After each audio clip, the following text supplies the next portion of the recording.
নমস্কার বন্ধুরা, সন্তু মানসী রান্নাঘরে সবাইকে স্বাগত।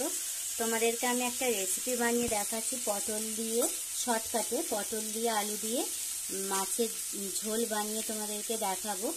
এখানে আমি আমি মাছগুলোকে ভেজে নিয়েছি লাল লাল করে, আর এখানে আমি পটল কেটে নিয়ে আলু লম্বা লম্বা করে কেটে নিয়েছি। দিয়ে আমি পটল আলু একসাথে নেড়ে নিচ্ছি নুন দিয়ে হালকা। ভালো করে আমি ভেজে নিচ্ছি পটল আলুকে নুন দিয়ে।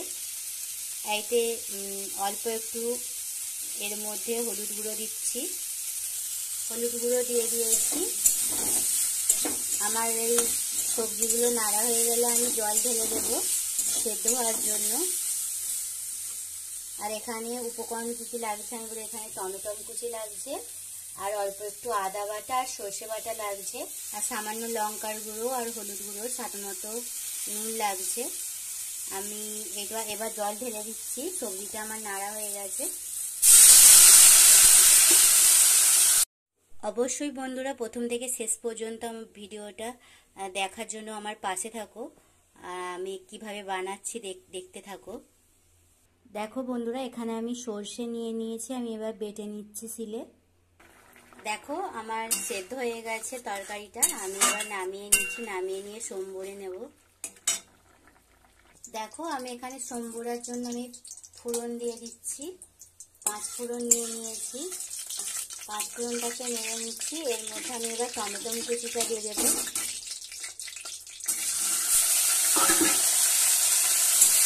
টমেটো কুচিটাকে ভালো করে আমি নেড়ে নেব।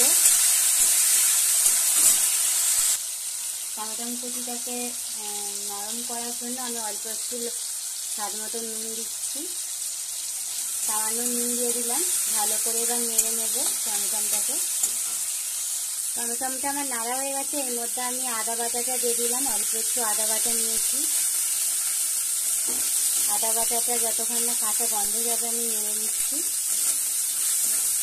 বাটা হয়ে গেছে। আমি এর মধ্যে এবার বেটে রেখে দিয়েছিলাম সর্ষে বাটা আমি দিয়ে দিচ্ছি। সামান্য একটু নাড়বো। বেশি নাড়লে বন্ধুরা তেতো হয়ে যায়। এইভাবে ঘুরিয়ে নেব একটুখানি, দিয়ে জল ঢেলে দেব।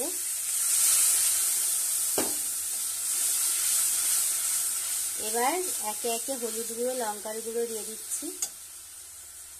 হলুদ গুঁড়ো লঙ্কার গুঁড়ো দিয়ে দিলাম। দিয়ে এটাকে আমি ভালো করে নাড়াবো। দিয়ে আবারও অল্প একটু বাটির ধোয়া জলটা দেব। ভালো করে নাড়াচাড়া করে ফুটে আসলে আমি এবার সেদ্ধ করা সবজিগুলোকে দিয়ে দেবো এর মধ্যে। সেদ্ধ করে রাখা সবজিগুলো দিয়ে দিলাম। দেওয়ার পর আমি ঝোলটা ফুটে আসলে আমি এবার মাছ দিয়ে দেব। ভেজে রেখে দিয়েছিলাম কাঁটা পোনা মাছকে আমি দিয়ে দিচ্ছি। ফুটে গেছে আমার ঝোলটা। দিয়ে আমি মাছগুলো দিয়ে আমি আরো একটু ফুটিয়ে নেব।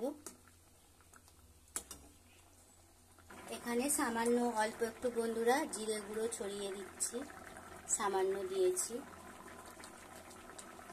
1 চামচের 1/2 চামচ দিয়েছি জিরে গুঁড়ো। ফুটে আসলে আমার ঝোলটা রেডি হয়ে গেছে। আমি এবার নামিয়ে নেব। নামিয়ে নিয়ে দেখাচ্ছি বন্ধুরা কেমন হয়েছে শর্টকাটে মাছের ঝোল। দেখো বন্ধুরা আমার কত শর্টকাটে পটল আলু দিয়ে মাছের ঝোল বানানো হয়ে গেল। রুই মাছের ঝোল করে আমাদেরকে দেখিয়ে দিলাম। অবশ্যই বন্ধুরা রেসিপিটা পছন্দ হলে লাইক কমেন্ট শেয়ার করতে বন্ধুরা ভুলবেন না। অবশ্যই সাবস্ক্রাইব করে দেবে।